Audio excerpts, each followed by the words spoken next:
사람 앞에 드리는 것이 아니라 하나님 앞에 드리는 것입니다. 우리가 비록 지금 가정에서 예배를 드리고 또 우리가 있는 여러 장소에서 이곳저곳에서 예배를 드린다 할지라도 그러나 성령께서 그곳에 우리와 함께하여 주시고 또한 우리가 하나님 앞에 예배 드린다는 것은 동일한 줄 믿습니다. 이 시간 하나님께 예배드리며 나아가오니 주여 우리의 예배를 받아주시고 하나님만을 예배하는 그러한 자들로서 서게 하여 주시옵소서. 잠시 같이 준비하며 기도하도록 하겠습니다. 하나님 아버지, 시간 주님 앞에 예배하며 나아갑니다. 주의 그 귀한 은혜 가운데에 저희들 나아갑니다. 우리의 마음을 주장하시고 우리를 인도하여 주시고 주님 당신만을 하나님 아버지 의지할 수 있도록 주여 도와주시옵소서. 하여 주십시오.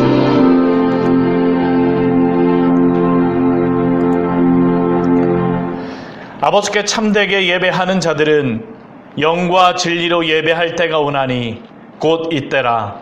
아버지께서는 자기에게 이렇게 예배하는 자들을 찾으시느니라. 하나님은 영이시니 예배하는 자가 영과 진리로 예배할지니라. 아멘. 다같이 우리 찬송가 64장 기뻐하며 경배하세 같이 찬양하도록 하겠습니다. 같이 일어나서 찬양할게요. 우리 여기 있는 분들은 기뻐하며 경배하세 영광의 주 하나님. 주 앞에서 우리 마음 피어나는 꽃 같아 죄와 슬픔 사라지고 이심 그름 거치니 변함없는 기쁨의 주 밝은 빛을 주시네. 땅과 하늘 마음을 들이 주의 솜씨 빛내고 별과 천사 노랫소리 끊임없이 뒤높아 물과 숲과 산과 골짜 들판이나 바다나 모든 마음을 주의 사랑 기뻐 찬양하여라. 우리 주는 사랑이요 복의 근원이시니 삶이 기쁜 샘이 되어 바다처럼 넘치네. 아버지의 사랑 안에 우리 모두 형제니 서로 사랑하게 도와주시옵소서. 새벽별의 노래 따라 힘찬 찬송 부르니 주의 사랑 줄이 되어 한마음 되게 하시네. 노래하며 행진하여 싸움에서 이기고 승전가를 높이 불러 주께 영광 돌리세. 아멘. 이 시간은 사도신경으로 우리의 신앙을 고백하도록 하겠습니다.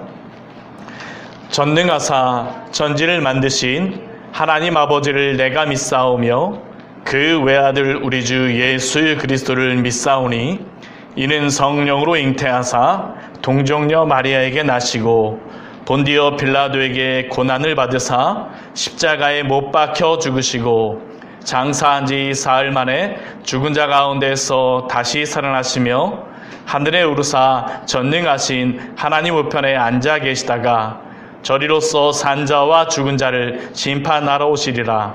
성령을 믿사오며 거룩한 공회와 성도가 서로 교통하는 것과 죄를 사하여 주시는 것과 몸이 다시 사는 것과 영원히 사는 것을 믿사옵나이다.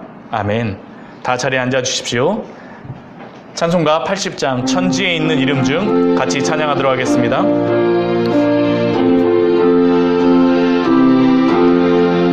천지에 있는 이름 중 귀하고 높은 이름, 주 나시기 전 지으신 그 주의 이름 예수. 주 앞에 내가 엎드려 그 이름 찬송함은 내 귀에 들린 말씀 중 귀하신 이름 예수. 주 십자가에 달릴 때 명패에 쓰인 대로 저 유대인의 왕이요 보들이 왕이시라. 주 앞에 내가 엎드려 그 이름 찬송함은 내 귀에 들린 말씀 중 귀하신 이름 예수. 지금도 살아 계셔서 언제나 하시는 일, 나 같은 죄인 부르사 참 소망 주시도다. 주 앞에 내가 엎드려 그 이름 찬송함은 내 귀에 들린 말씀 중 귀하신 이름 예수. 주 예수께서 영원히 어제나 오늘이나 그 이름으로 우리에게 참 복을 내리신다.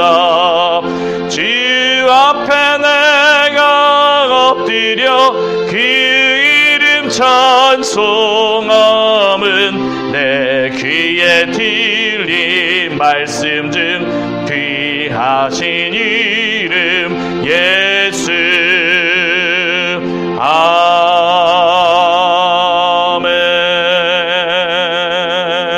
아멘. 이 시간은 찬송가 뒤에 교동문 67번을 같이 교도하도록 하겠습니다. 교동문 67번입니다.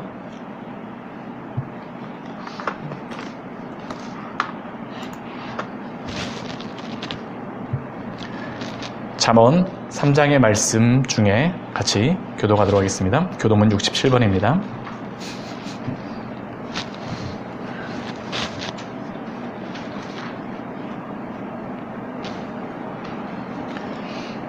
교동문 67번 잠언 3장입니다.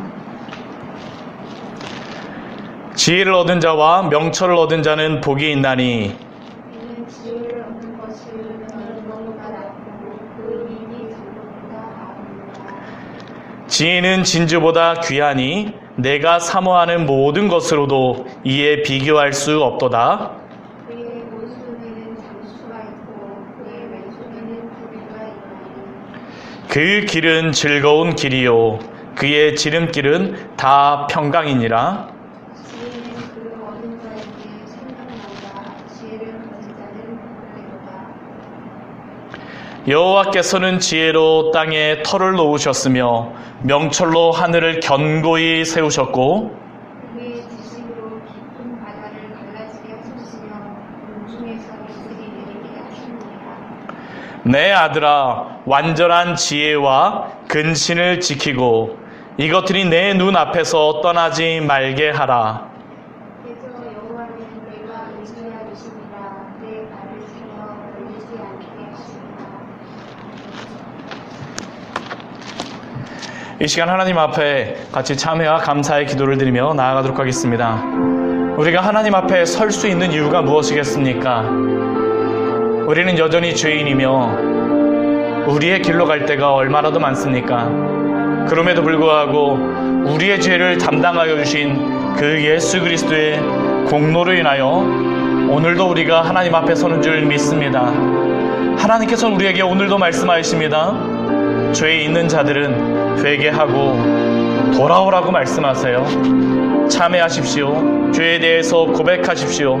그러나 우리를 용서하여 주시는 우리 주 예수 그리스도의 그 은혜와 하나님의 사랑에 대하여서 감사하십시오. 오직 그분으로 인하여서 저희는 그 은혜를 노래하십시오. 이 시간 주님 앞에 참회와 감사의 기도를 드리며 나아가도록 하겠습니다. 같이 기도하시겠습니다. 하나님 아버지, 시간 주님 앞에 저희들 나아갑니다. 날마다 죄 있는 자로 주님 앞에 설 수밖에 없는 자들이나, 그러나 주님께서 우리를 구원하여 주시고 우리를 불러주시고 우리를 인도하여 주심으로 말미암아 오늘도 하나님 아버지 당신 앞에 섭니다. 예배하는 자로 섭니다. 부족하나 당신을 의지하여 섭니다. 당신의 얼굴을 보게 하여 주시옵소서. 당신의 음성을 듣게 하여 주시옵소서. 우리의 어눌한 혀가 흘려주게 하여 주시옵소서. 우리의 딱딱한 마음이, 얼어붙은 마음이 새과 같이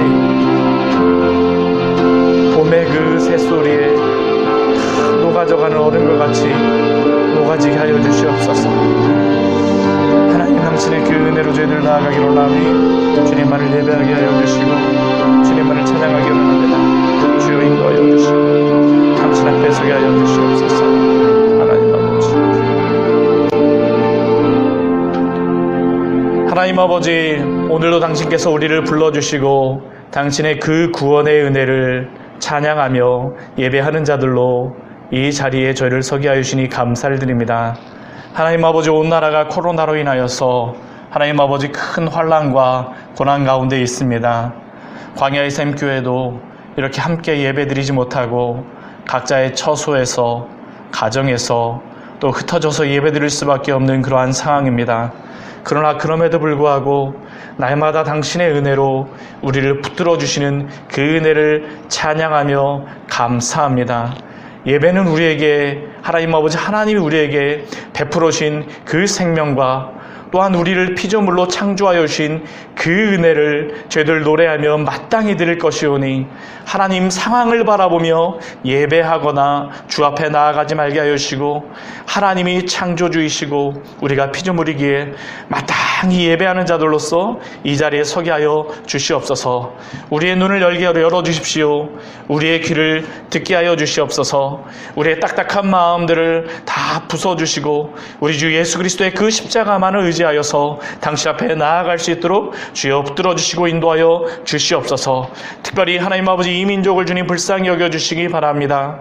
하나님 아버지, 코로나로 인하여서 하나님 아버지 여러 가지로 인하여서 또한 교회를 향하여서 대적하는 그러한 자들도, 그러한 하나님 아버지 마음을 가진 사람들도 많아지고 있습니다. 그러나 그 사람들도 모두 복음이 필요한 사람들 아닙니까? 주님, 그들을 긍휼히 여겨주시고 이 나라를 긍휼히 여겨주셔서 코로나의 질병뿐만 아니라 하나님 아버지 우리의 마음속에 있는 그 완악함의 그러한 죄들도 다 고쳐주시고 다 치료하여 주시옵소서.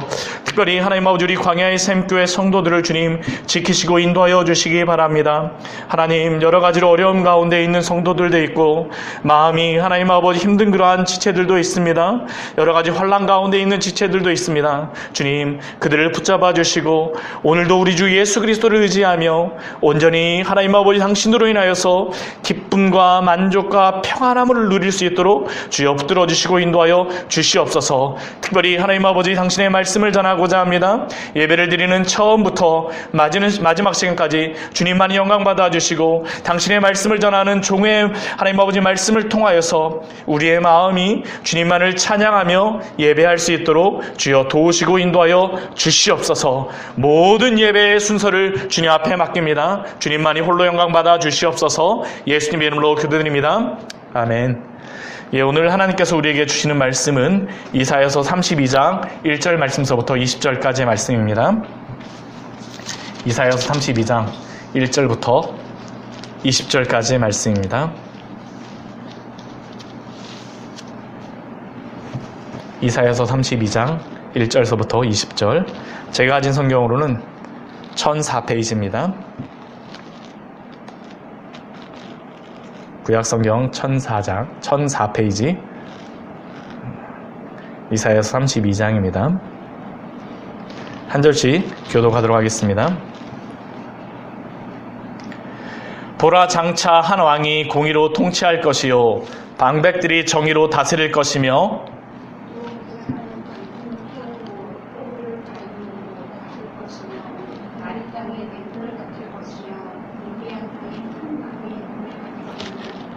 보는 자의 눈이 감기지 아니할 것이요 듣는 자가 귀를 기울일 것이며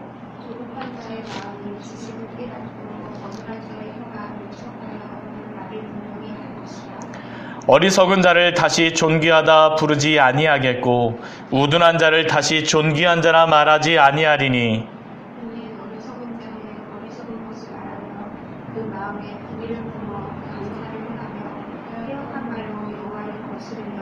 줄인 자의 속을 비게 하며 목마른 자에게서 마실 것을 없어지게 하느며 악한 자는 그 그릇이 악하여 악한 계획을 세워 거짓말로 가련한 자를 멸하며 가난한 자가 말을 바르게 할지라도 그리함이거니와 존귀한 자는 존귀한 일을 계획하느니 그는 항상 존귀한 일에 서리라. 너희 안일한 여인들아 일어나 내 목소리를 들을지어다.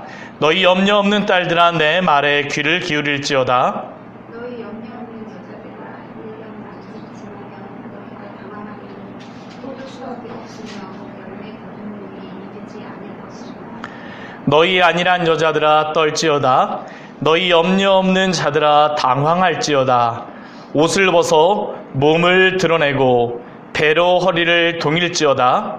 그들은 좋은 밭으로 인하여 열매 많은 포도나무로 인하여 가슴을 치게 될 것이다.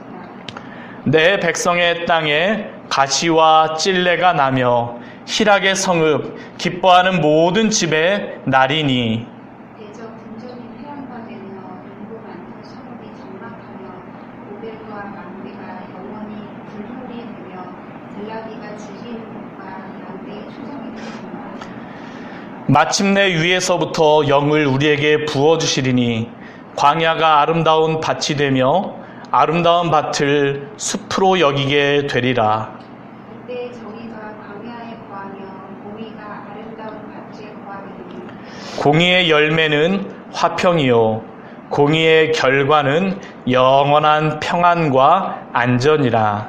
내 백성이 화평한 숲과 안전한 거처와 조용히 쉬는 곳에 있으려니와 그 숲은 우박에 상하고 성읍은 파괴되리라. 모든 물가에 씨를 뿌리고 소와 나귀를 그리로 모으는 너희는 복이 있느니라. 아멘. 하나님 아버지, 이 시간 당신의 말씀을 가지고 주의 종이 섰습니다. 주여 말씀하여 주시옵소서. 주의 종과 교회가 당신의 말씀을 듣겠습니다. 예수님의 이름으로 기도드립니다. 아멘. 할렐루야. 은혜 안에 잘 지내고 계십니까? 코로나로 인하여서 우리가 함께 예배드리는 것조차도 참 어려운 시기입니다. 그러나 저는 우리 광야의 샘교회에 속한 모든 성도님들께서 그리스도 안에서 평안과 축복을 누리시기를 축원합니다. 왜냐하면 우리의 기쁨과 우리의 만족과 우리의 평안은 오직 그리스도 안에만 있기 때문입니다. 초대교회 성도들도 그 박해와 환난 가운데에서도 목숨이 위협받는 그 속에서도 카타콤에 숨어서 하나님께 예배를 드렸어요. 하나님께 예배를 드렸습니다. 물리적인 상황 때문에 우리가 하나님께 예배를 드리거나 환경적인 것 때문에 하나님께 예배를 드리고 못 드리는 것이 아니라 정말 우리가 그리스도 안에서 예배하고 살아간다는 것은 상황과 환경을 넘어서 그리스도 안에서 예배하는 것입니다. 왜냐하면 하나님은 마땅히 예배를 받으실 분이고요. 피조물인 우리는 어떻습니까? 마땅히 예배할 자들입니다. 우리가 어디 있든지 상관없어요. 그것이 초막이나 궁궐이나 내 주 예수 계신 곳이 바로 우리가 예배해야 될 그 곳인 줄 믿습니다. 저는 이러한 은혜가 지금 우리 광야의 샘교회 모든 성도님들의 가정과 그 마음에 있기를 축원합니다. 참 이 시대를 보내면서 그리고 제가 나이가 들어가면서 깨닫는 것이 무엇이냐 하면 참 좋은 지도자를 만난다라는 것이 복이라는 그러한 생각이 들어요. 좋은 지도자를 만나는 것이 복입니다. 물론 좋은 지도자라고 하는 것은 민족과 나라와 전 세계의 그러한 위대한 그러한 지도자, 큰 단위의 지도자일 뿐만 아니라 가정이나 교회, 회사와 직장에서도 좋은 지도자, 그리고 좋은 부모님, 좋은 부모가 되는 것이 너무나도 중요하죠. 이것이 참 축복입니다. 그러나 무엇보다도 좋은 나라의 그 좋은 나라라고 하는 것은 좋은 통치자와 지도자, 오늘날로 치면 대통령과 수상을 갖는 것이 바로 참 축복이죠. 그런데 오늘 이 시대를 보게 되면 존경할 만한 지도자를 우리가 만난다는 것이 쉽지 않은 시대에 살고 있습니다. 지도자로 인하여서 고통받고 있는 그러한 상황도 너무나도 많아요. 이 전 세계적으로 보게 되면 정말로 그렇지 않습니까? 강력한 지도자들은 많이 생기고 있는 것 같습니다. 정말로 이 시대를 보게 되면 강력한 지도자들이 많이 나오고 있죠. 미국의 대통령부터 시작하여서 이 주변에 그러한 중국과 또 북한은 말할 필요도 없고요. 러시아의 그러한 지도자들, 이 전 세계 지도자들이 요즘에 참 강력한 지도자들은 나타나고 오랜 시간 통치하고자 하는 그러한 사람들은 있지만, 그러나 정말 그들이 좋은 지도자냐? 그것은 항상 질문이 있을 수밖에 없습니다. 또 좋은 지도자로 인해서 위기도 있죠. 지금 일본과 같은 통치자와 또 북한도 그렇지 않습니까? 지금 그 통치자들이 건강 때문에 그런지 무엇인지는 정확히 잘 모르지만 아무튼 지금 그 자신의 그런 통치 세력, 통치의 그런 권한들을 넘겨주려고 하는 그러한 상황이 있습니다. 아무튼 이 시대는 시대적인 그러한 코로나로 인하여서도 위협이 있지만 지도자로 인하여서도 이 시대가 위협을 받고 있다는 그러한 생각을 우리가 하고 있는 그 시대입니다. 그런데 이런 좋은 지도자의 문제는 단순히 오늘날 이 시대에만 벌어졌던 일은 아닙니다. 성경에서도 일어났어요. 우리가 지금 이사야서 말씀을 보고 있는데요. 사실 이사야서의 말씀의 가장 핵심적인 그러한 내용 중에 하나는 무엇이냐 하면 좋은 지도자가 없다라는 것이 바로 이사야서에서 벌어지고 있는 큰 문제입니다. 우리가 이미 이사야서 7장 말씀에서도 보았던 것과 같이 아하스 왕도 그렇지 않았습니까? 하나님만 의지하라고 말하는데도 불구하고 하나님만 의지하지 않았었죠. 하나님을 떠났던 아하스 왕. 그리고 우리가 지금 이사야서 32장 말씀을 보고 있는데 이사야서 32장 우리 앞부분에 우리 말씀을 보아도 어떻습니까? 하나님을 의지하기보다는 그들이 자신들의 어떤 힘과 권력과 세상을 의지함으로 말미암아 엉뚱한 길로 인도하는 것이 바로 이 이사야서에서 벌어지고 있는 지도자들의 모습입니다. 성경에서도 좋은 지도자를 만나기가 정말로 어려워요. 그렇다면 좋은 지도자, 성경이 말하는 좋은 지도자는 어떠한 지도자일까요? 저는 오늘 그 제목을 세상의 왕, 하나님이 세우시는 왕이라고 제목을 삼아 보았는데요. 세상이 원하는 그러한 지도자가 아니라 하나님이 세우시는 그러한 왕, 지도자가 누구인가를 우리가 깨닫고요. 정말로 그 지도자를 우리가 바라보는, 그 왕을 바라봄으로 살아가는 귀한 은혜가 있었으면 좋겠습니다. 이 말씀을 통하여서 여러분들이 그러한 은혜를, 그러한 소망을 가지셨으면 좋겠어요. 우리 1절 말씀을 보게 되면 하나님께서 장차 한 왕이 공의로 통치할 것이며 방백들이 정의로 다스릴 것이다 라는 그러한 말씀으로 시작하고 있습니다. 하나님께서 장차 한 왕을 세우시겠다라고 하는 그 약속을 주십니다. 이전 예루살렘의 왕과 통치자들의 한계를 우리는 그 앞에서 보았었는데, 이 앞에 말씀들에서 우리는 보았었는데, 하나님이 직접 그러한 한계가 있는 왕이 아니라 하나님이 직접 왕을 세우시겠다라고 약속하여 주십니다. 그리고 그 하나님이 세우시는 왕의 특징이 있습니다. 통치 이념이 있어요. 통치의 기준이 있습니다. 그것은 바로 공의와 정의로 통치하고 다스리는 것입니다. 1절 말씀에서 그것을 말씀하죠. 왕이 공의로 통치할 것이며 방백들이 정의로 다스릴 것이며, 여기서 공의라고 하는 이 의미는 의로움이고 공정함입니다. 누가 보아도 명백하게 선하고 옳은 것으로 다스리는 것이 바로 하나님이 세우신 그 왕의 통치의 특징입니다. 또한 그 왕의 밑에 있는 그 방백들은 어떠냐 하면요, 정의로 다스립니다. 정의로 다스려요. 이 정의라는 의미도 판결이라는 그러한 의미가 있습니다. 그러니까 왕이 제시하는 그 의로움, 옳음을 따라서, 그 법을 따라서 적용하며 정의를 추구하는 나라가 바로 하나님이 세우시는 나라를 통하여서 이루어지는 그 나라입니다. 공정한 나라예요. 공정한 나라. 한 사람도 억울한 사람이 없습니다. 참 이것이 얼마나 좋은 나라입니까? 요즘 우리나라를 보게 되면 청와대에 올리는 글들이 있습니다. 많은 사람들이, 몇 명의 그러한 사람들이 글을 올리게 되면 대통령이 그 글을 읽고 나서 답변을 해주는 그러한 것이죠. 청와대에 올리는 그러한 것입니다. 그래서 많은 사람들이 거기에다 어떤 이런 것들을 해주세요라고 올리고, 거기에 많은 사람들이 청원을 하고 동의를 하게 되면 그것이 올라가고, 저도 그것 때문에 이런 것을 해야 된다라고 그래갖고 몇 번 그 연락을 받은 카톡을 통해서 연락을 받은 적이 있었는데요. 현대판 신문고인 셈이죠. 현대판 신문고죠. 그런데 이렇게 많은 요청이 올라온다라고 하여서 공의와 정의가 제대로 시행되고 있나요? 물론 어느 정도의 인원수를 채워도 그러한 것들에 대해서 답변을 한다 할지라도 속 시원하게 해결되는 경우는 그렇게 많지 않은 것이 우리가 이 시대의 현실입니다. 인간 통치의 한계이며 인간 왕의 한계임을 우리가 볼 수 있죠.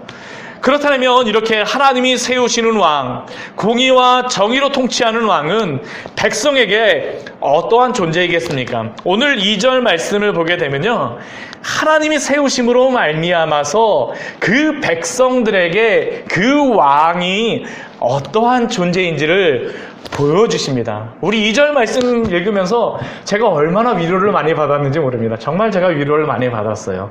우리 2절 말씀 같이 한번 읽어보도록 하겠습니다. 우리 같이 한번 읽어볼게요. 또 그 사람은 광풍을 피하는 곳, 폭우를 가리는 곳 같을 것이며, 마른 땅에 냇물 같을 것이며, 곤비한 땅에 큰 바위 그늘 같으리니. 참 이상적인 왕의 모습을 보여주고 있습니다. 4가지의 모습을 보여주고 있죠.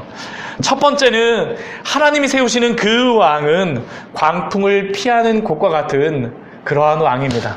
모든 백성에게 그 왕은 광풍을 피하는 지도자입니다. 배가 풍랑을 만났을 때에 배에게 가장 필요한 것이 무엇일까요? 그것은 바로 안전한 포구요 항구입니다. 아무리 폭풍우가 강력하다 할지라도 안전한 항구에 있는 배는 어떨까요? 안전합니다. 그리고 하나님이 세우시는 이 왕은 바로 광풍을 피하는 곳과 같습니다. 안전해요. 그 왕 밑에 가면 안전한 것입니다. 좋은 지도자는 바로 그 백성에게 광풍이 일 때에 참된 안전을 제공하는 그 왕이, 지도자가 바로 좋은 지도자라고 우리에게 첫 번째로 말하고 있죠. 두 번째 그 좋은 지도자의 그 특징이 무엇입니까? 폭우를 가리는 곳과 같습니다. 폭우를 가리는 곳. 어제 그 비가 굉장히 많이 왔었어요. 네, 비가 많이 왔었는데 그 비가 많이 오는 것을 보면서 제가 집에 와서 얘기를 들으니까 그 천둥과 번개가 얼마나 세게 쳤는지 깜짝 놀랐다라고 이야기를 하더라고요. 그러나 좋은 지도자는 어떤 지도자냐면 그 폭우 가운데에서도 가리는 것과 같은 곳이 되어주는 지도자가 바로 좋은 지도자입니다. 바깥에는 장대비가 내리고 불화살이 하늘에서 내린다 할지라도 좋은 지도자는 그 폭우와 불화살로부터 막아주는 지도자이죠. 그리고 세 번째 좋은 지도자의 그 특징이 무엇입니까? 마른 땅에 냇물과 같은 지도자입니다. 이스라엘에서는 광야에서 물이 나오는 곳은 다 국립공원입니다. 그냥 국립공원이라고 생각하시면 돼요. 왜냐하면 광야에서 물은 바로 생존을 의미하기 때문이죠. 너무나도 소중해요. 그 광야에서 물이 흐른다는 것은 그곳에 나무가 있다는 것이고요. 그곳에 가면 생명을 얻을 수 있다는 것입니다. 좋은 지도자가는 바로 마른 땅과 같은 곳에서, 광야 같은 곳에서 냇물과 같이 그 물을 제공하는, 시원함을 제공하는 지도자가 바로 좋은 지도자라는 겁니다. 네 번째 좋은 지도자의 특징이 무엇입니까? 곤비한 땅에 큰 바위, 그늘과 같은 지도자라는 것이죠. 그늘을 제공하는 지도자가 바로, 그 뜨거운 햇볕에서 그늘을 제공하는 지도자가 바로 좋은 지도자입니다. 제가 이스라엘 사해에 가서 성지순례를 갔었는데, 한 나이 많은 전도사님이 그 사해 주변 길을 한 100m 정도 그냥 맨발로 다 걸어가셨는데 어떤 일이 벌어졌냐 하면 그 발바닥 껍질이 다 익어서 벗겨지는 것을 보았습니다. 그 광야에서는 단 100m라 할지라도 그늘이 없게 되면 바로 죽음과 연결이 된다는 것입니다. 그런데 좋은 지도자는 어떤 지도자입니까? 그 모든 햇볕으로부터 막아주는 지도자죠. 막아주는 지도자입니다. 광야에서 그늘은 필요한 정도가 아니라 반드시 필요한 필수적인 요소라는 것입니다. 이 네 가지의 것을 제공하는 지도자가 바로 좋은 지도자입니다. 좋은 지도자예요.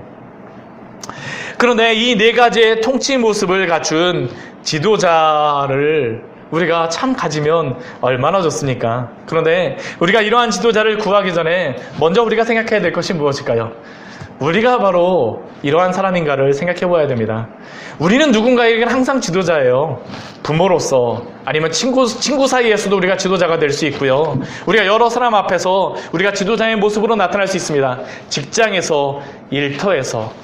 우리는 하나님 앞에서 공의와 통치, 공의와 정의로 이렇게 다스리는 또한 좋은 지도자의 모습을 가지고 있습니까?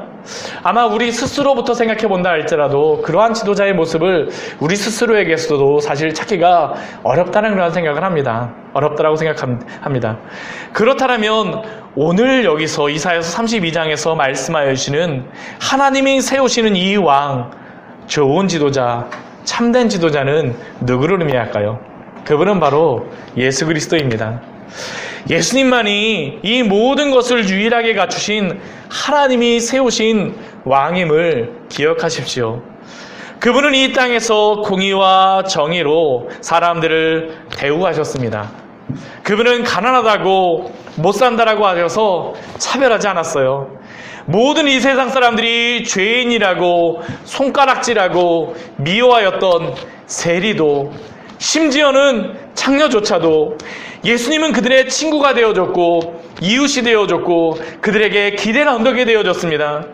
예수님은 자신이 머리 될 장소조차도 없으셨음에도 불구하고 밥 먹을 시간조차 없으셨던 그 시간 속에서도 자신에게 밀려드는 모든 병자들을 고치시고 치유하여 주셨습니다.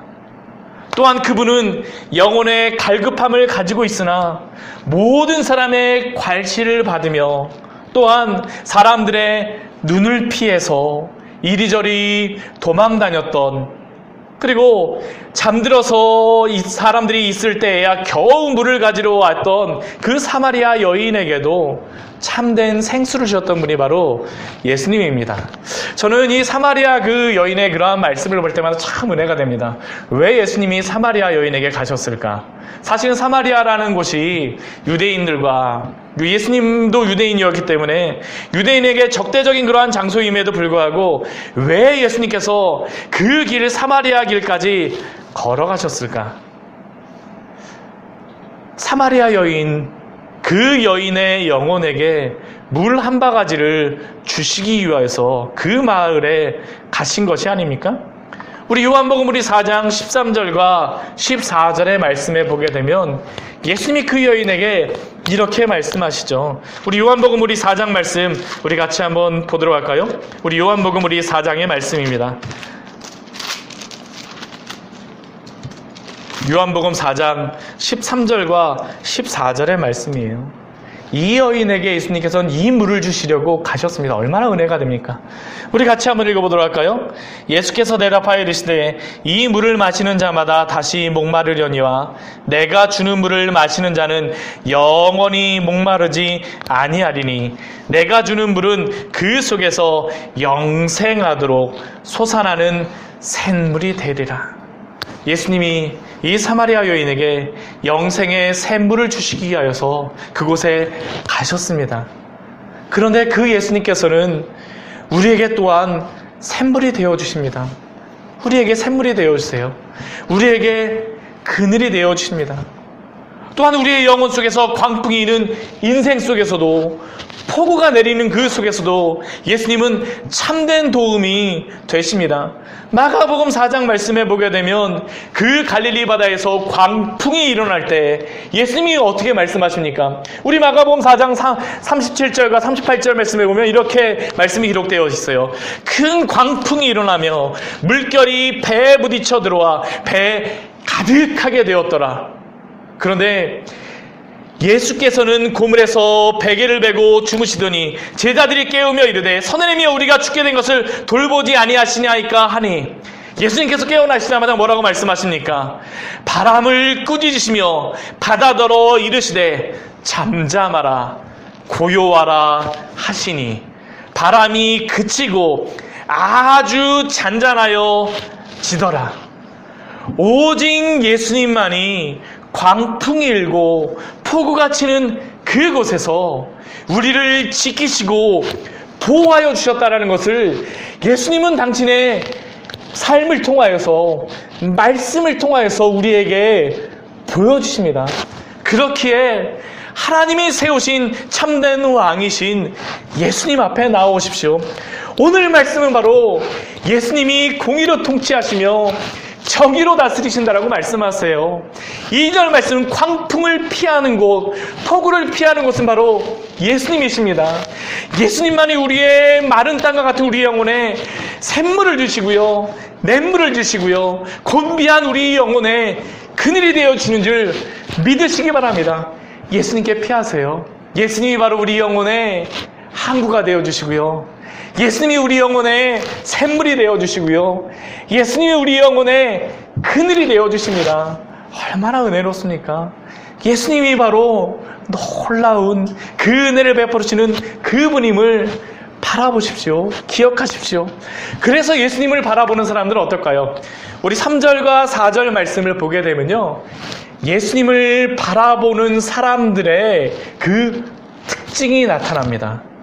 어떤 특징이 있습니까? 4가지의 특징이 나타나요. 보는 자의 눈이 감기지 아니할 것이요. 예수님을 만나고요, 예수님을 참된 왕으로 섬긴 사람은요, 예수님을 보고 싶어요. 눈 동그랗게 뜨고요, 더 보고 싶습니다. 보는 자의 눈이 감기지 아니할 것이요. 왜냐하면 예수님만이 참된 생명이며 참된 안전함을 주시기 때문이죠. 또 어떤 특징이 있습니까? 듣는 자가 귀를 기울일 것이며, 예수님의 말씀이 포도송이 같아요. 너무나도 맛있고요, 들으면 들을수록 너무나도 즐겁습니다. 이게 놀라운 특징이죠. 예수님을 믿고 그 구원의 은혜를 경험하게 된 그러한 성도들만이 누릴 수 있는 참된 축복의 은혜가 바로 이것입니다.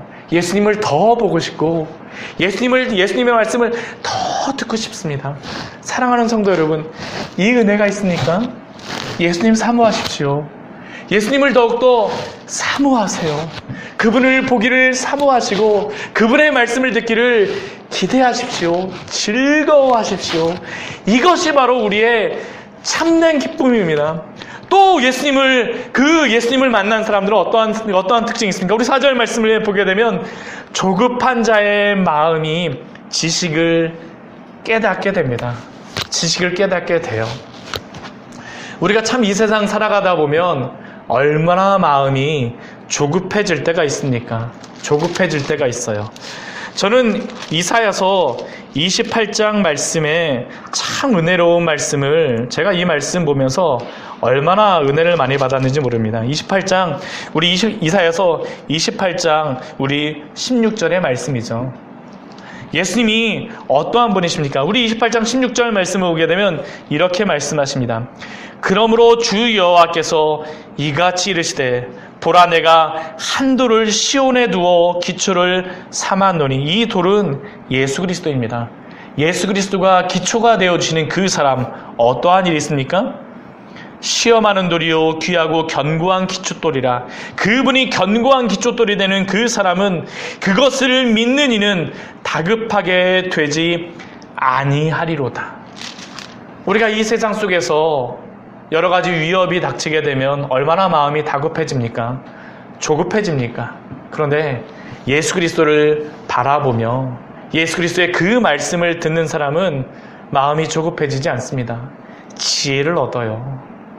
우리가 이 코로나의 때에 예수 그리스도를 통하여서 예수 그리스도를 바라봄으로 말미암아 이 은혜를 누리십시오.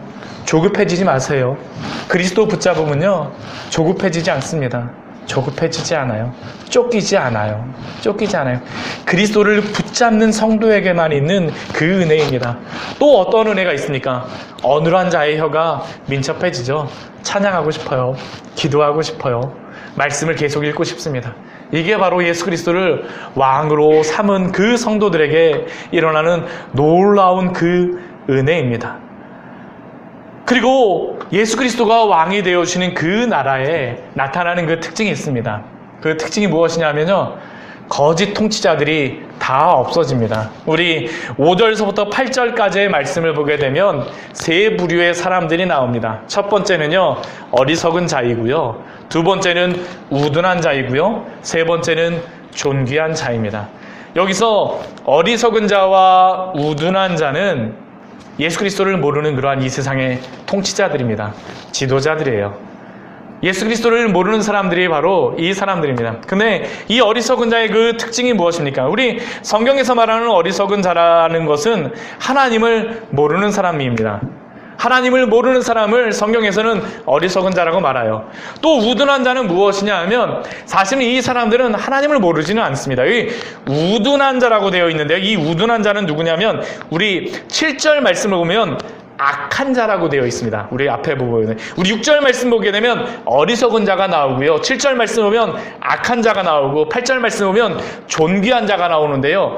5절에서 어리석은 자는 다시 존귀하다 부르지 않겠고 우둔한 자를 다시 존귀한 자라 말하지 아니하리라 라고 말씀하는데, 이 어리석은 자, 우둔한 자, 존귀한 자를 6절, 7절, 8절에서 다시 설명하고 있는 것입니다. 이 어리석은 자는, 이 우둔한 자는 어떤 자입니까? 악한 자입니다. 악한 자. 근데 이 특징이 무엇이냐 하면 어리석은 자, 우둔한 자가 우리가 생각하는 것처럼 머리가 나쁜 사람들이 아닙니다. 오히려 이 사람들은 굉장히 세상이 보기에는 똑똑한 사람들이에요. 똑똑한 사람일 수 있습니다. 지도자일 수 있어요. 통치자일 수 있습니다. 그런데 하나님이 보시기에 이 사람들은 어리석은 자이고 우둔한 자입니다. 왜 그렇습니까? 우리 6절 말씀 보면 어리석은 자의 특징이 있어요. 이러한 지도자가 바로 어리석은 지도자입니다. 이 지도자는 무엇입니까? 마음이 어리석기 때문에 어리석은 것을 말합니다. 그 마음이 어리석기 때문에 어리석은 것을 말해요. 이 어리석다라는 것은 무엇이겠습니까? 하나님을 모르기 때문에 하나님을 모르는 그러한 이야기들만 한다라는 겁니다. 그러니까 그 마음에 무엇이 있습니까? 불의를 품었어요.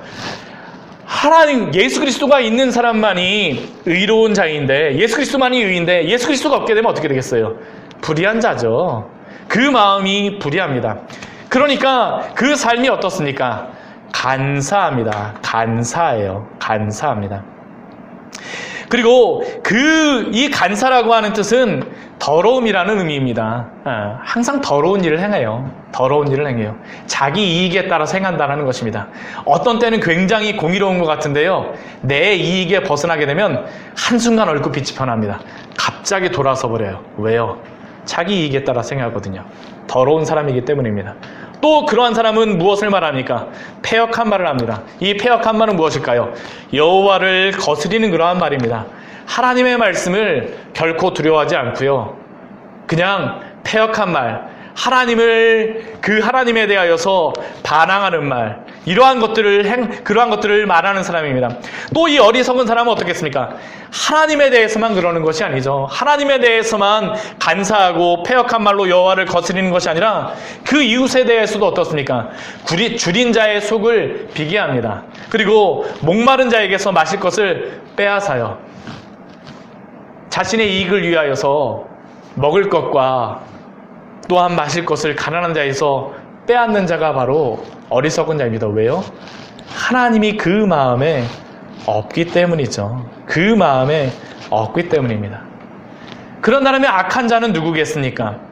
악한 자는 그 그릇이 악한 자입니다. 악한 자예요. 하나님을 알지도 모르지만, 하나님에 대한 지식이 있을지 모르지만 그 마음은 악으로 가득 찬 사람입니다. 그러니까 행동은 거의 똑같습니다. 항상 그 계획은 어떨까요? 악한 계획을 세웁니다. 말은 무엇을 말할까요? 거짓말을 내요. 가련한 사람과 가난한 사람을 멸시합니다. 이게 바로 악한 자이죠. 그런데 문제는 아까도 말씀드렸던 것 같이 이 성경에서는 이들은 어리석은 자, 악한 자라고 성경에서 말할지 모르지만 이들이 세상에서 얼마나 성공한 사람인지 몰라요. 성공한 사람일 수도 있습니다. 그러나 약삭 빠르고 음흉하게 행동하기 때문에 성공의 자리에 있다라는 것이죠. 사랑하는 성도 여러분, 이런 어리석음과 악한 성공을 부러워하지 마십시오.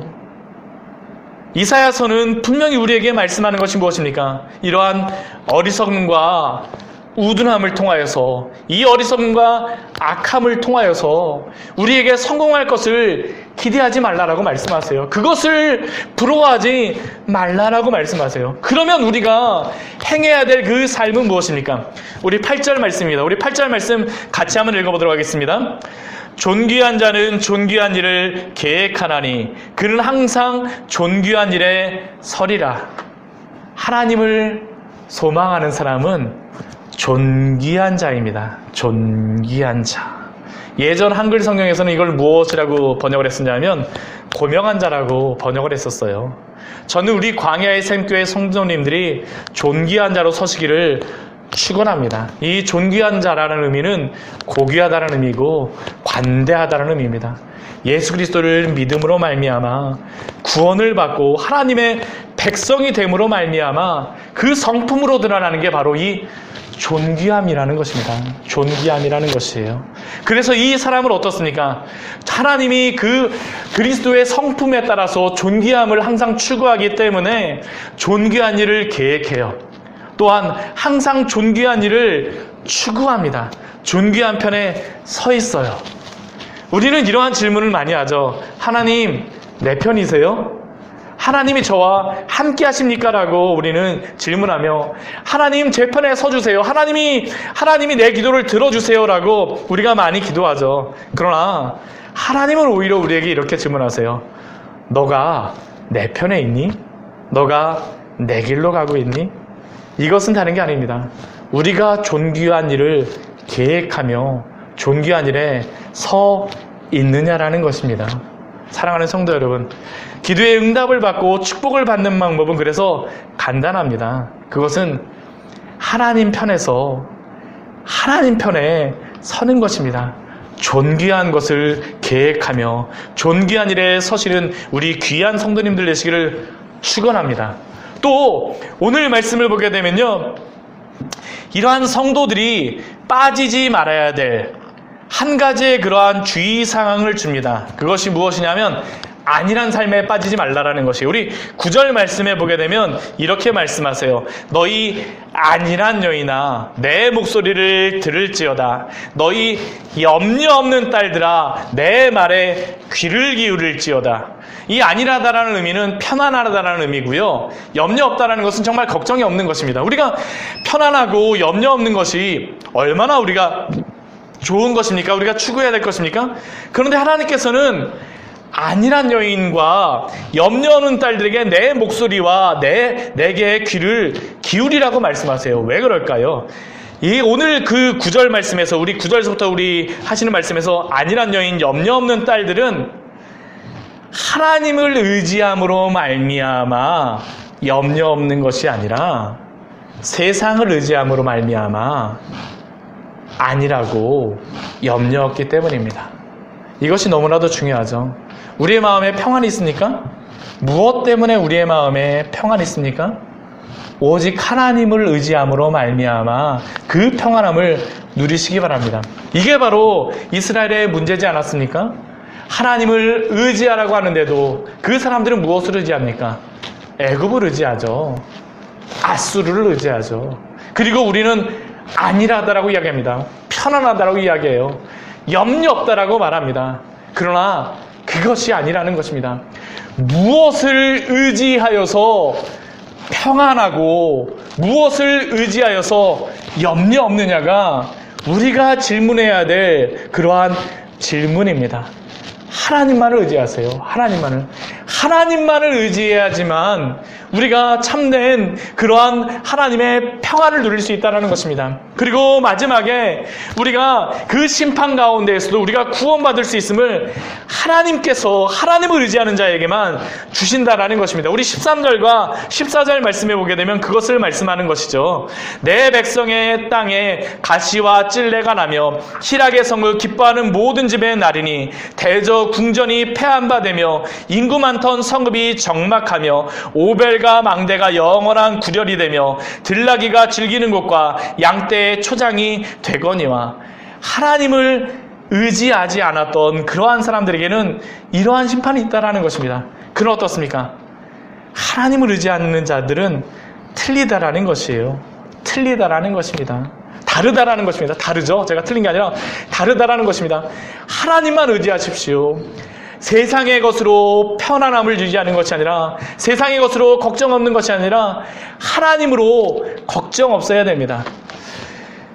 그리고 이러한 사람들에게 주시고자 하는 하나님의 선물이 있어요. 참된 평안이 누구로부터 오는지를 우리에게 말씀하여 주십니다. 우리 15절 우리 말씀해 보게 되면 이렇게 말씀하십니다. 우리 15절 말씀에 마침내 위에서부터 영을 우리에게 부어주시리니. 마침내 위에서부터 영을 우리에게 부어주시리니. 이것은 하나님께로부터 위에서부터 내려주시는 성령에 대한 약속입니다. 하나님은 이것을 우리에게 주시고 싶어 하세요. 이것을 너무나도 주고 싶어 하십니다. 이것은 신약을 사는 우리에게도 하나님이 주시고자 하는 것입니다. 우리 누가복음 11장 말씀에 보게 되면요, 한 가지의 비유를 예수님께서 말씀하십니다. 그것은 무엇이냐면 한밤중에 찾아온 벗의 비유입니다. 근데 그 비유가 참 재미있는 게 무엇이냐면 어떠한 한 집에 벗이 찾아왔어요. 그래서 그 집에 와서 이제 쉬려고 하는데 문제는 무엇이냐면 이 집에 먹을 것이 없는 겁니다. 그러니까 이 집 주인이 이 벗에게 먹을 것을 주기 위해서 어떻게 하냐면 다른 집에 찾아가요. 그래갖고 뭐라고 하냐면 문을 막 두드리면서 여보게 나에게 먹을 것을 주시오 하면서 문을 막 두드리는 겁니다. 참 황당하지 않습니까? 우리 집 찾아온 그러한 손님을 위하여서 다른 집에 찾아가갖고 음식 달라라고 막 찾고 두드리는 것입니다. 그리고 이 비유를 하시고 나서 예수님께서 말씀하시는 그러한 말씀이 있어요. 그게 무엇이냐 하면 누가복음 11장 18절과 11장 8절과 9절의 말씀인데요. 이렇게 말씀하십니다. 내가 너희에게 말하노니 비록 벗됨으로 인하여서는 일어나서 주지 아니할지라도 그 간절함을 인하여 일어나 그 요구대로 주리라. 내가 또 너희에게 이르노니 구하라 그리하면 너희에게 주실 것이요 찾으라 그러면 찾아낼 것이요 문을 두드리라 그러면 너희에게 열릴 것이니. 정말 우리가 너무나도 이게 참 이상한 비유다라고 생각하는데 예수님께서 뭐라고 말씀하시냐면 이 비유를 말씀하시고 나서 구하고 찾고 두드리라고 말씀하세요. 경우 없는 그러한 상황임에도 불구하고 구하고 찾고 두드리라고 말씀하세요. 왜냐하면 이렇게 구하고 찾고 두드리는 것을 통하여서 주시고자 하시는 것이 있기 때문입니다. 하나님이 반드시 주시고 싶어 하시는 것이 있어요. 그것이 11장 13절 말씀해 보게 되면 무엇이냐면 성령입니다. 너희가 악할지라도 좋은 것을 자식에게 줄 알거든 하물며 너희 하늘아버지께서 구하는 자에게 성령을 주시지 않겠느냐라고 말씀하십니다. 즉 하나님 아버지가 가장 주시고 싶어하는 것이 바로 성령입니다. 성도에게 구하고 찾고 두드리라고 말씀하시는 가장 큰 것, 그리고 가장 큰 기도 제목으로 삼으라는 것도 바로 성령을 구하라라는 것입니다. 왜 이 성령을 구하라고 말씀하실까요? 15절과 16절 말씀 보게 되면 그 이유를 말합니다. 광야가 아름다운 밭이 되며 아름다운 밭을 숲으로 여기게 되리라. 성령이 임하는 자에게 일어나는 것이 바로 이것입니다. 성령이 임한 성도들에게 그 밭이, 황폐한 밭이 아름다운 밭이 되고요. 그 밭에서 아름다운 숲이 우거지게 되어지는 것입니다. 그곳에서 어떤 일들이 일어납니까? 정의가 행하여져요. 그리스도인들이 정의를 행하며 살아야 되죠. 우리가 정의 함부로 행할 수 있을까요? 공의 행할 수 있을까요? 아니요. 예수 그리스도가 다스리시는 그 성도 안에서 성령이 임하였을 때 일어나는 것이 바로 공의와 정의를 행하는 것입니다. 우리 16절 말씀 보면 이렇게 말씀하시죠. 그때의 정의가 광야에 거하며 공의가 아름다운 밭에 거하리니. 성령이 임하심으로 말미암아 성도의 마음속에서 이러한 일들이 벌어진다는 것입니다. 공의와 정의를 행할 수 있게 하세요. 우리가 사도행전 말씀에서 이것을 볼 수 있지 않습니까? 우리 사도행전 말씀에 보게 되면 사도들이 얼마 전까지만 해도 예수님이 십자가에 달리실 때 막 도망갔었습니다. 그런데 오순절 마가의 다락방에 성령이 임하시자 일어난 것이 무엇입니까? 완전히 변하죠. 완전히 변해요. 더 이상 도망가지 않습니다. 하나님의 복음을 전하는 사도요 제자로 변합니다. 그리고 예루살렘 전체를 완전히 다 바꿔버려요. 완전히 다 바꿔버립니다. 하나님의 정의와 공의가 그곳에서 무엇인가를 분명히 드러나게 하는 것이 바로 그 일이었습니다. 참는 평안과 그 화평이 어디서부터 올까요? 우리 17절 말씀해 보게 되면 이렇게 말씀합니다. 우리 17절 말씀 같이 읽겠습니다. 공의의 열매는 화평이요 공의의 결과는 영원한 평안과 안전이라. 성령이 임함으로 말미암아 화평과 평안과 안전이 임하는 것입니다. 애구부지하여서 안일하게 살 수 있는 것 아니고요. 애구부지하여서 염려 없어지는 것이 아니라 예수 그리스도가 그 다스리는 나라, 예수 그리스도가 우리에게 성령을 주실 때에 우리의 마음속에 화평과 평안과 안전을 주시는 줄 믿습니다. 또한 이렇게 이 사회도 변화시켜 주시라는 것이죠. 이 사회도 이렇게 변화시켜 주시라는 것입니다. 이렇게 변화시키시라는 것이에요. 오늘 19절과 20절 말씀을 보게 되면 결론적으로 이렇게 말씀합니다. 그 숲은 우박에 상하고 성읍은 파괴되리라. 모든 물가에 씨를 뿌리고 소와 나귀를 그리로 모는 너희는 복이 있으리라. 이 말씀은 다른 것이 아닙니다. 사람이 만든 그 숲과 세상을 의지하는 성읍은 우박에 상하고 파괴될 것이지만 하나님을 의지함으로 그의 나라, 그리스도가 다스리는 나라, 성령으로 인도함을 받는 그러한 사람들이 있는 그곳은 소와 나귀를 모는 너희는 복이 있으리라. 세상 나라를 추구하며 세상의 통치를 기대하는 사람과 그 문화와 성읍은 파괴될 것이지만 오직 하나님을 의지하며 그리스도가 왕이 되어주시며 성령에 따라서 살아가는 그 성도들이 있는 그 나라는 영원하고 안전할 것이라는 것이죠. 이것은 이 시대에도 분명하게 말씀합니다. 얼마나 혼란스러운 시대입니까? 제가 말씀을 시작하면서도 코로나로 인하여서 모든 우리의 현재적인 그러한 상황들에 대하여서 문제가 있는 것을 말씀드렸었죠. 코로나로 인하여 우리의 모든 상식과 문화와 삶의 방식이 얼마나 영향을 많이 받고 있습니까? 많은 것들이 무너져 내리고 있죠. 포스트 코로나의 시대를 준비하라고 말하는데 실제 이 시대를 살아가는 우리들은 어떻습니까? 서민들은 시계 제로의 안개 속에서 살아가고 있는 것 같지 않습니까? 깜깜한 밤길에 랜턴 하나 들고 가는 것 같죠. 그래서 요즘은 포스트 코로나를 준비하는 것이 아니라 코로나 블루라는 그러한 단어를 쓰더라고요. 우리의 삶과 마음이 멍들었다라고 이야기합니다. 지도자들도 혼란스럽습니다. 우리나라뿐만 아니라 전 세계의 지도자들도 방향을 못 잡는 것 같은 그러한 모습들을 보입니다. 모두 자신만 옳다라고 이야기합니다. 나만 따르라라고 이야기합니다. 그러나 기억하십시오. 세상 나라는 흔들리고 때로 세상 나라는 무너진다 할지라도 오늘 말씀을 통해서 우리에게 주시는 말씀 무엇입니까? 예수 그리스도가 다스리는 나라는 영원합니다. 그러니 우리에게 질문하죠. 어떤 나라를 붙드시겠습니까? 어떤 나라를 붙드시겠어요? 세상에 무너질 나라를 붙드시겠습니까? 아니면 하나님이 세우시는 지도자, 우리 주 예수 그리스도가 다스리는 그 나라, 하나님의 나라를 붙드시겠습니까? 오직 하나님의 나라를 향해 나아가는 천국의 순례자의 복을 받는 우리 귀한 성도님들 되시기를 축원합니다. 같이 기도하도록 하겠습니다. 우리 같이 기도할 때에 우리 오늘 말씀 우리 기억하시면서 우리 같이 기도했으면 좋겠습니다. 오늘 말씀은 하나님이 다스리는 그 나라, 하나님이 세우시는 예수 그리스도가 다스리는 그 나라가 어떤 곳인가를 우리에게 말씀합니다. 우리의 마음을 그리스도가 다스리게 해달라고 우리 같이 기도했으면 좋겠습니다. 성령으로 우리의 마음이 충만하여 달라고 우리 같이 기도했으면 좋겠습니다. 다른 거 구하지 마십시오. 성령 구하십시오. 성령님께서 우리의 마음을 주장하여 주실 때 우리의 마음에 평안과 화평의 열매가 맺어집니다. 그리고 이 시대를 위하여서 기도하십시오. 정말 얼마나 혼란스러운 시대입니까? 그러나 그리스도가 다스릴 때에 성령의 그러한 인도하심을 받는 그러한 자들이 이 땅의 지도자들로 세워지게 해달라고 우리 같이 기도해 주십시오.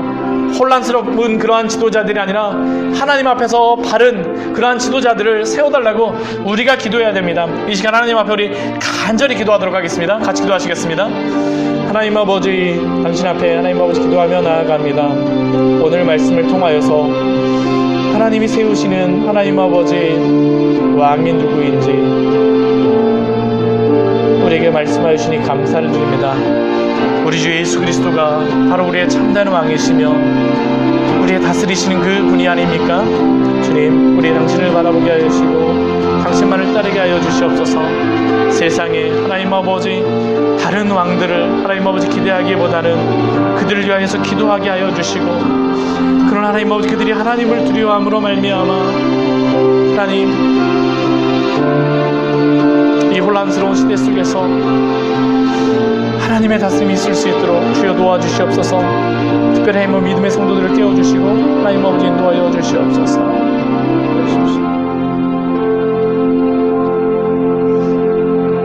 하나님 아버지, 오늘 말씀을 통하여서 하나님이 세우시는 왕이 다스리는 나라가 어떠한 나라인지, 또한 하나님이 세우시는 지도자, 좋은 지도자가 어떠한 지도자인지를 우리에게 알려주시니 감사를 드립니다. 하나님, 코로나로 인하여 참 혼란스러운 시대입니다. 여러 가지 우리의 가치관들과 우리가 믿었던 그러한 것들이 무너져가는 그러한 시대입니다. 포스트 코로나를 준비하라고 말합니다. 그러나 하나님, 이 코로나의 시대 속에서 우리가 붙잡아야 될 것은 이 세상의 지도자들이나 이 세상의 나라가 아니라 오늘도 하나님을 붙잡으라고 우리에게 말씀하여 주시는 줄 믿습니다. 우리 주 예수 그리스도 하나님이 세우신 왕을 붙잡게 하여 주시고, 우리 주 예수 그리스도의 그 그늘 아래 숨게 하여 주시고, 광풍을 피하는 하나님 아버지 피난처가 되어주시는 우리 주 예수 그리스도를 바라보며 예수 그리스도의 그 말씀을 들으며 당신만을 온전히 소망하는 귀한 믿음의 성도들로서 살아갈 수 있도록 붙잡아 주시옵소서. 흔들리지 말게 하여 주십시오. 성령의 충만함으로 살아가게 하여 주시옵소서. 또 이 나라와 이 민족 전 세계를 주님 붙들어 주시기 바랍니다. 많은 지도자들이 나만 믿으라라고 이야기하지만 하나님 아버지 그 지도자들에게 하나님을 두려워하는 그 마음을 주시고, 하나님 정말 하나님 아버지 이 시대 속에서 하나님이 정말로 이 시대를 향해서 말씀하시는 것을 깨달을 수 있는 그러한 지도자들을 하나님을 세워주심으로 말미암아 하나님 그들이 하나님 아버지 이 시대를 잘 감당할 수 있도록 그들에게 지혜를 주시고 은혜 베풀어 주시옵소서. 우리들도 하나님 아버지 이 시대를 위해서 기도하며 나아가기를 소원합니다. 하나님, 당신만에게만 소망이 있사오니 하나님께 기도하며 나아가는 그러한 성도들, 그 삶이 다급하여지지 않게 하여 주시고 오늘의 당신 안에서 평안과 화평을 누리게 하여 주시옵소서. 예수님 이름으로 기도드립니다. 아멘. 예, 같이 우리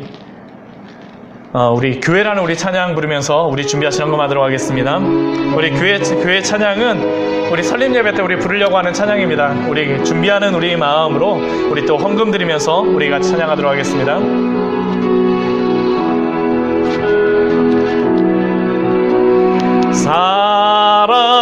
사람이 넘치기보다 사랑이 넘치는 교회, 섬김을 원하기보다 섬김의 기쁨 알아가는 교회, 세상이 주목하기보다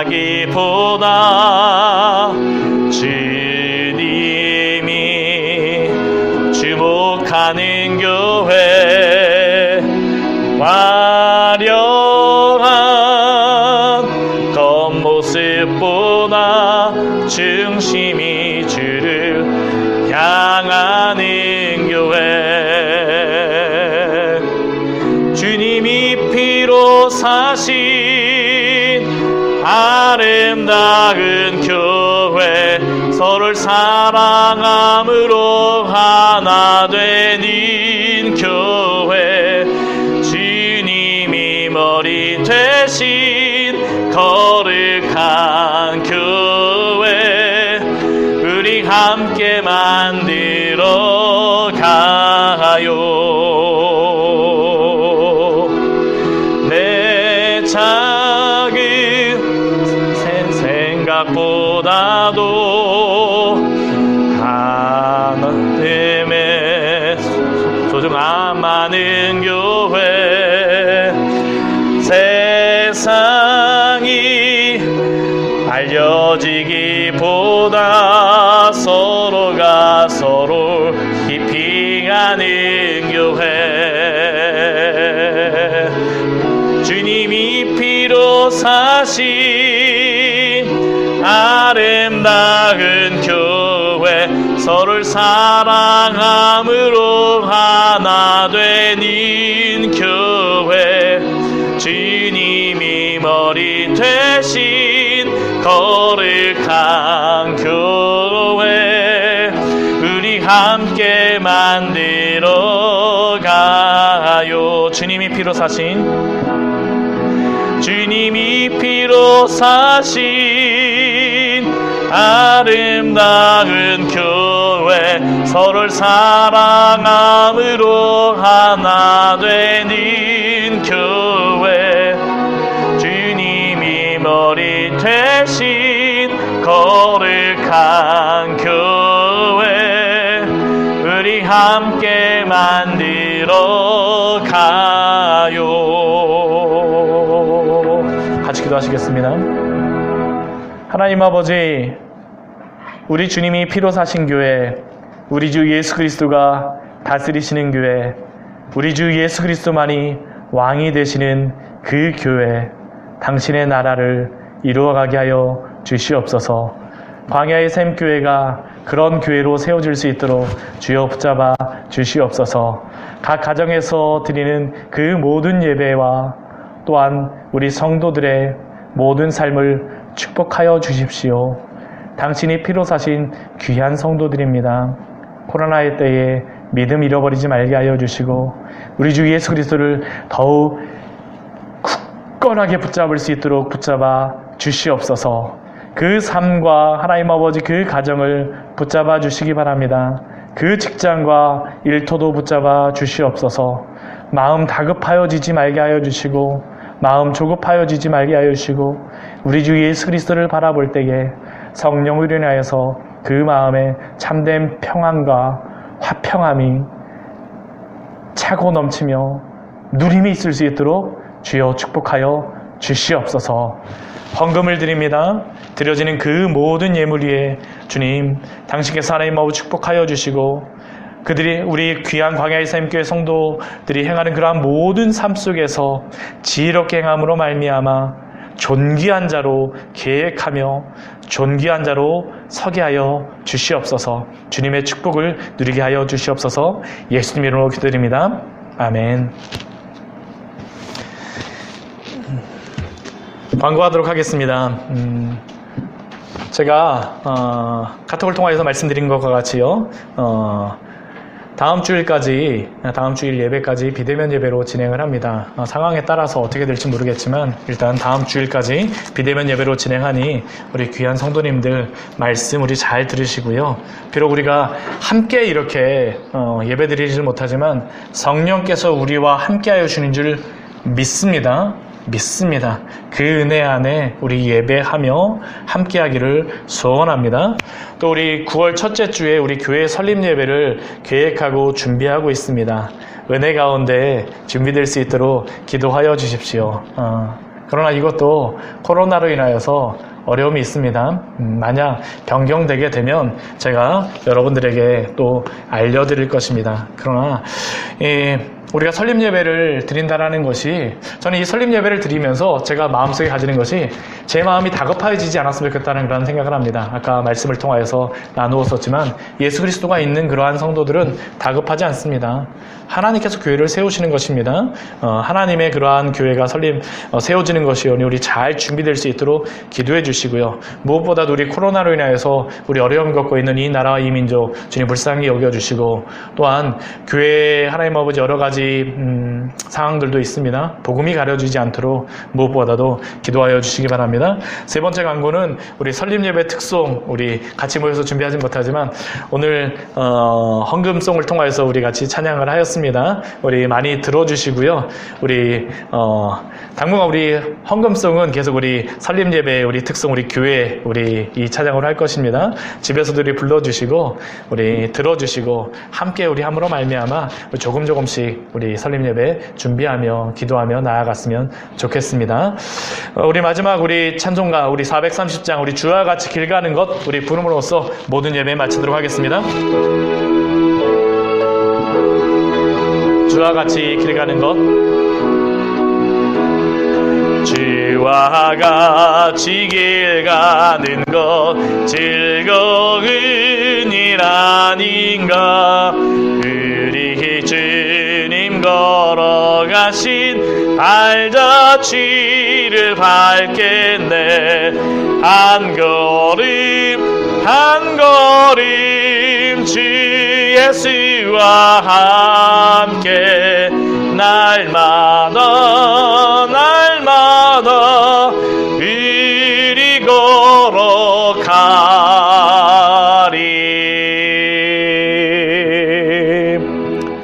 지금은 우리 주 예수 그리스도의 은혜와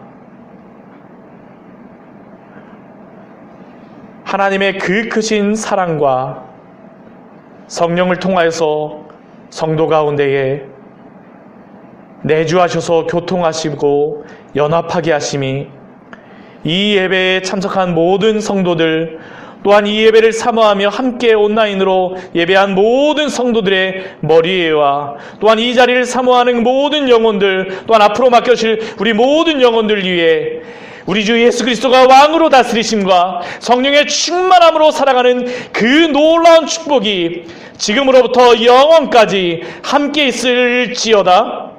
아멘.